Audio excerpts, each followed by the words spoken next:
Thank you, Chairman Grassley and Ranking Member Leahy and members of the committee for having the hearing today and letting us come before you to talk about a critical issue we face in every single one of our states and in practically every community in this country, and that's this epidemic of heroin and opiate abuse. Senator Ayotte talked about S-524, which is the Comprehensive Addiction and Recovery Act, CARA.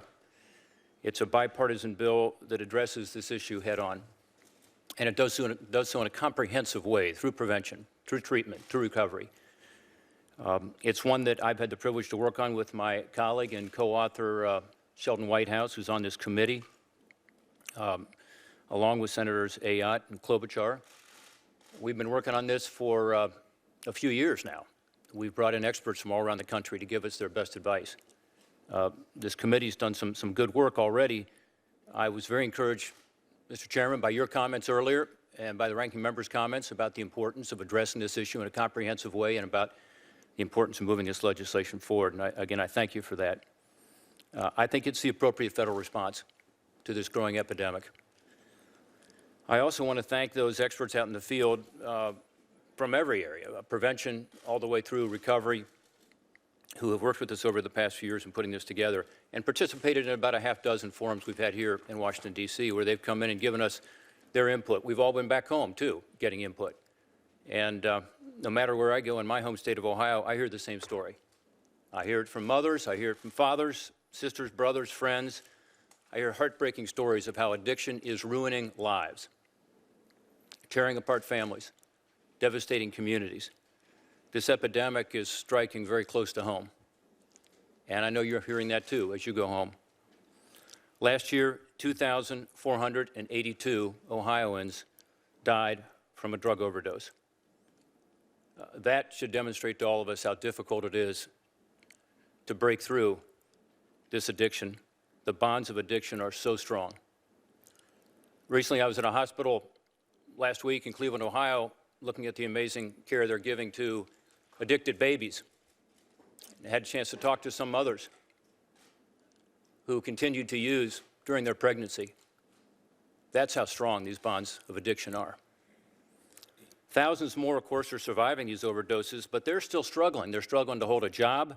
They're struggling to take care of their families. Economists tell us that addiction now costs this country $700 billion every year. That's lost productivity. It's more expensive health care. It's what's happening in our emergency rooms in all of our states. It's more crimes. It's the cost of incarceration. It's the cost of policing. That's a lot of money. But of course, it doesn't tell the true cost in human lives. And you all talked about that this morning. It's the cost in dreams that are never fulfilled. I think this hearing will be very effective in helping bring awareness to the severity of the problem. And we've heard it already this morning. But I think it's just as important that we talk this morning about the reasons for hope, that there are alternatives out there. There are ways to address this. There are ways we can make progress in combating this epidemic, and lives can be saved. No one knows this better than Senator Grassley and Senator Leahy, because they've been at this for a couple decades, as was mentioned. I worked with them back on prevention strategies that actually work, and we have spawned more than 2,000 community coalitions together with the Drug-Free Communities Act.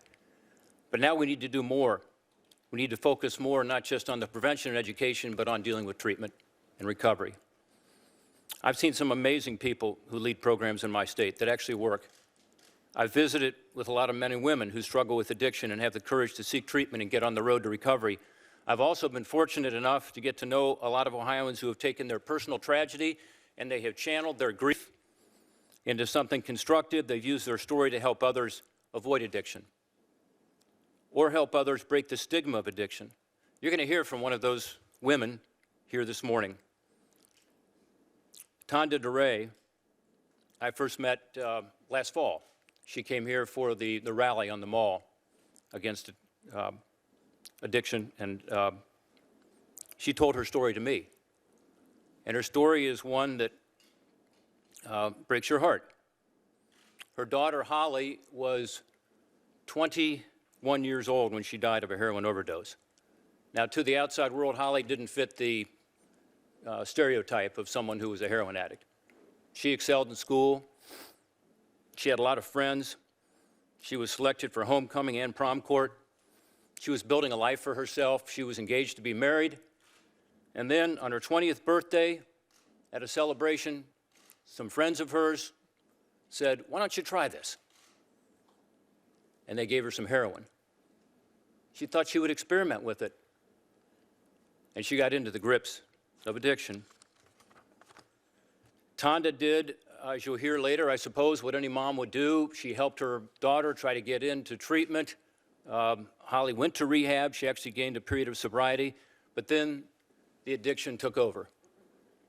She overdosed. And she died. Tonda, again, has taken that tragedy and used it in a constructive way to help others. Her group is called Holly's Song of Hope. She now has 40 chapters, she tells me, around Ohio and around the country.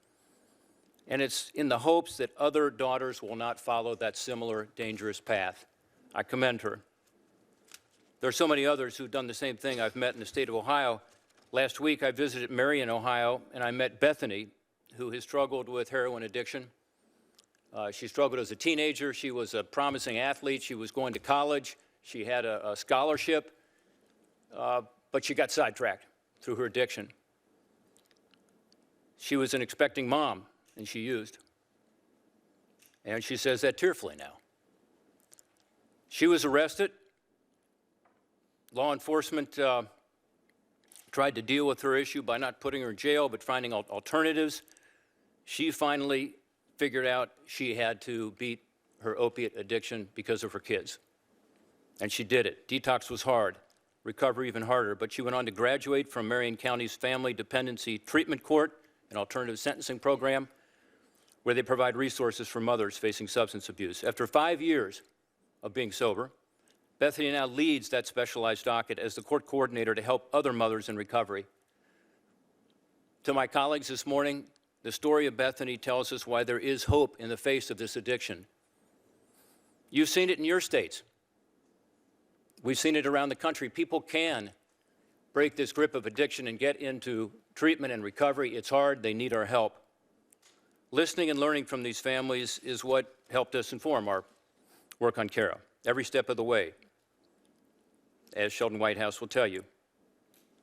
From prevention efforts to law enforcement strategies to addressing overdoses and expanding evidence-based treatment to supporting those in recovery, this legislation is comprehensive. It'll help communities pursue all of these proven strategies, and we need them all, not just one. I'm committed to passing this bill and getting it signed into law because I truly believe it can make a difference in the lives of the people I represent and in the families you represent. I once again want to thank the 9 members of this committee who have co-sponsored this legislation. I want to thank those who are willing to work on getting this reported out and onto the floor for a vote. And again, I'm encouraged by what I've heard this morning. I think CARA is an investment. It is an investment. It's not inexpensive, but it's an investment at a time when communities are desperate for resources and expertise, the best practices that comes through this legislation. It's a small investment for the future. We will know success by empty jail cells, by the number of people who never have to struggle with addiction in the first place, by the moms and dads who now can be reunited with their kids. The message is very simple today. There is something we can do to help. To those who struggle and who think they can't ever overcome, to those who believe there is no one out there to help them, you're not alone. We are with you. There is hope.